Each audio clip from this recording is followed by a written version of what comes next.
From this to this.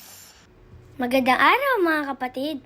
Pupunta nga po pala tayo ngayon sa BGC para kitain ang isang espesyal na tao.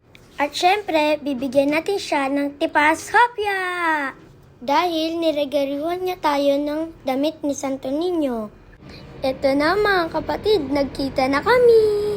Hi mga Carmelo! Ito nga po pala si Kuya Angel Torres. Siya nga po ang idol ko sa paggawa ng damit ng santo. Ang saya! Ito na! Ayos na! Ang galing niyo po talaga! Maraming salamat po talaga, Kuya. Sa mga gusto magpagawa ng damit santo. Ito po yung Facebook account niya. Follow na din po siya. Sobrang thank you po, Kuya Angel Torres. Sobrang saya ko po na nakilala po ko kayo. Ingat po kayo palagi. Hanggang dito na lang po mga kapatid. Paalam!